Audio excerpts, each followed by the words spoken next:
Oh, welcome to the 3x5 news, views, and reviews scribbled on index cards.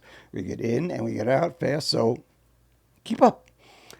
Many of my hundreds of thousands of followers are unaware that I have been a serious, though unaffiliated student of Zen meditation for years. Since 1976, to be exact. As such, I've been working on Zen koans, these many years. What is a Zen koan? Like a mantra, it is designed to help the practitioner achieve enlightenment or realization, as they call the final stage in Zen. Like a mantra, you can recite it to yourself while meditating. But unlike a mantra, a koan is incomprehensible. Those wild and crazy Japanese, over the years, during my waking hours not spent in meditation, various political questions have become like koans to me. One, the tax cuts is the centerpiece of the mega bill, aka Trump's big beautiful bill, as everyone knows by now. Okay, almost no one knows because so few follow current affairs. It takes money from low income individuals and gives it to the rich, a practice known as regressive redistribution, a term that scarcely reflects how evil it is. Reverse Robin Hood works better, if only slightly. In a recent article, New Republic editor Michael Tomasky summed it up with just a few numbers. Open quote. The richest 1%, $916,900 and above yearly income, will get an average cut of $68,430, or 2.5%. The poorest 20%, up to $27,000 a year income, will get a whopping cut of $30, or 0.2%. Yes, $30. The apparent assumption being that the poor are too dumb to notice. On top of that, the bill makes access to Medicaid and the Affordable Care Act, respectively, and expensive, so difficult that 16 million Americans could get lost in the shuffle. But that's a subject for another day. The rest of our lives, in fact, as it becomes our day-to-day reality.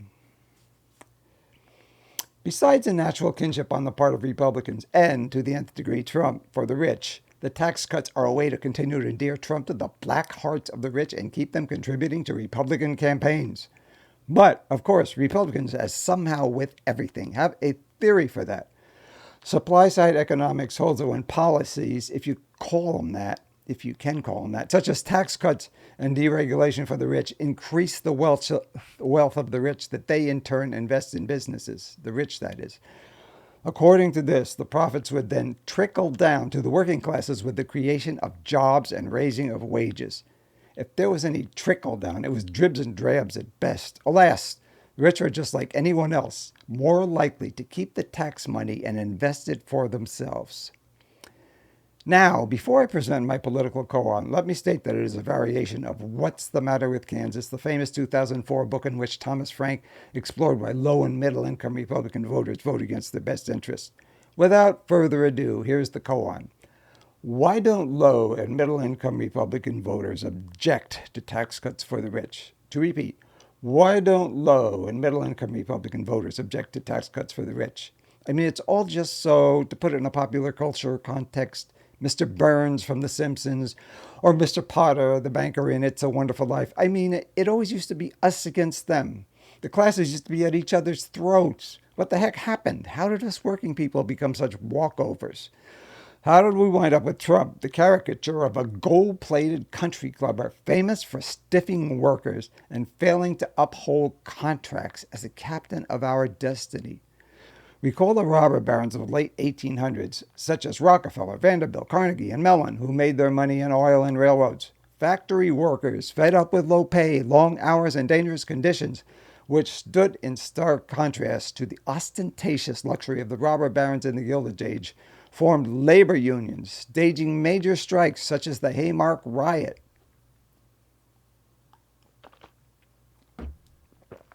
Then came the stock market crash of 1929, the Great Depression, and mass unemployment, and resentment of financiers for their risky speculation and lack of concern for the suffering masses.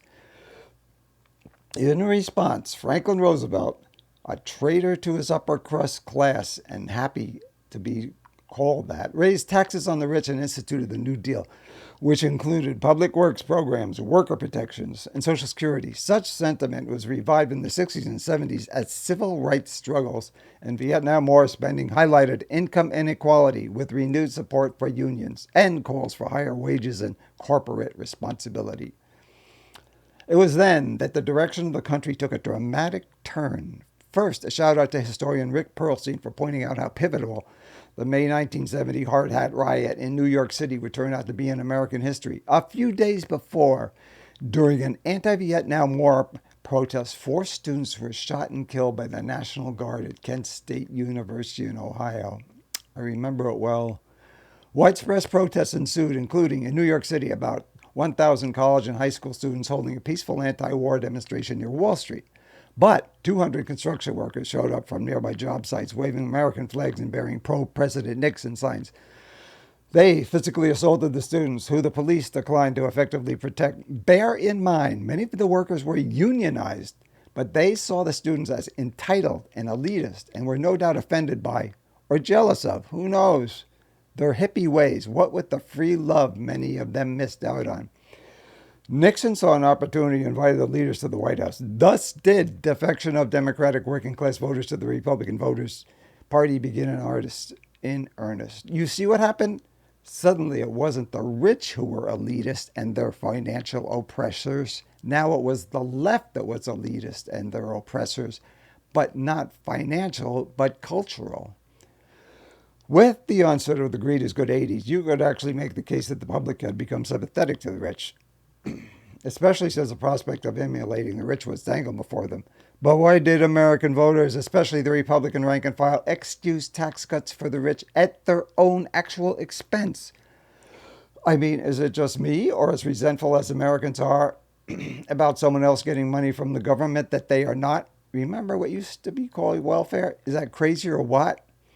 You know, how resentful Americans are about anyone getting money that they're not from the government. To begin with, consulting ChatGPT, since the Reagan era, some voters believed that trickle-down economics was a valid concept.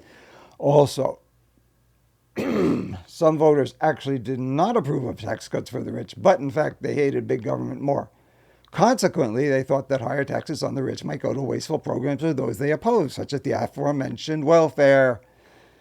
Next, there is that old standby voter ignorance. It hasn't been helped by how traditionally the mainstream hasn't reported enough on income inequality and taxes. In recent years, it has improved, but the right-wing media has only gotten worse.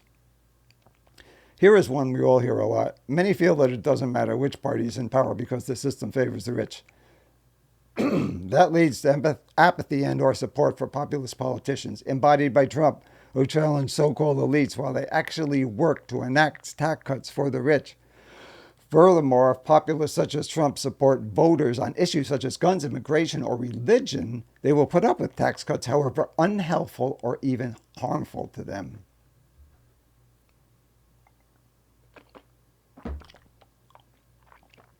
Another reason I came up with might seem a little outside the box, but see what you think. Using logic that is the inverse of the idea that working people should get greater tax cuts than the rich, voters conclude that because the rich make more money, they should be given greater tax cuts. Could that be true? Kind of like the opposite of a regressive tax. But that may be how many people's minds actually work. Now we get to the desperate. It is that every American harbors a person inside waiting to get rich. And if they were to become wealthy, they don't want to be encumbered by taxes either. In other words, Americans are too hung up on hating the IRS to resent the rich for getting steep cuts. We will always be a nation that dreads the revenuers. In fact, another one I came up with is that the gutting of the IRS is a great consolation prize. It gives the average person much more leeway in how they file their taxes. That is, cheat, just like the rich. Ultimately, Republican low and middle class income voters are too busy hating on people closer to their income class, from libs to Mexicans and blacks, and, depending on which way the wind blows on a particular day, Jews, of course, to be concerned about tax cuts to the rich. This attitude is also reflected in cuts to Medicaid and the rise of prices for the Affordable Care Act. Allow me to quote political scientist Hunter Rendelman. Open quote, I think it's generally unclear whether voters who lose Medicaid or SNAP would blame Republicans. Many in the MAGA base have such a strong relationship with President Trump, it may be politically safe to take away their benefits. Think about that. The same is no doubt true with tax cuts for the rich. Expanding on what I just said, here's how I would characterize it. Accepting tax cuts for the rich and losing health care is like a licensing fee you pay for the right to hate anybody you want as much as you want. Let me repeat that. Accepting tax cuts for the rich and losing health care is like a licensing fee you pay for the right to hate anybody you want as much as you want. You may see your economic fortune stagnate or wane, and you may not be able to get your diabetes and high cholesterol treated, but the right to hate, priceless. I mean, everybody has their own version of cost-benefit analysis, I guess.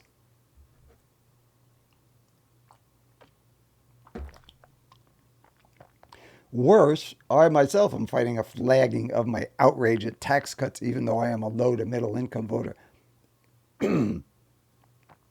At age 75, I am a Social Security recipient. Turns out H.R. 1, the mega bill, extends Trump's 2017 tax cuts. That's double the standard deduction for Social Security and adds $750 in 2025.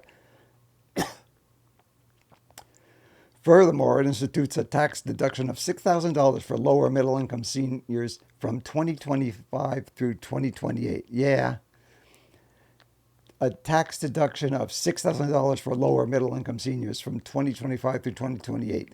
The expiration date is a double-edged sword for Republicans. They can use the promise of its renewal to try to win the 2028 presidential election, or if defeated and the Democrats don't renew the deductions for Social Security, Republicans can attack them for it and run on it in the future. Once the elderly experience these tax breaks, they will forget how it adds to the national debt and hurts poor people. Of course, someone such as myself would not vote Republican because of that, but the way I find myself mentally rubbing my hands together in anticipation of the tax rate gives me insight into how other low and middle income people would vote on the basis of a single issue, just as the rich do.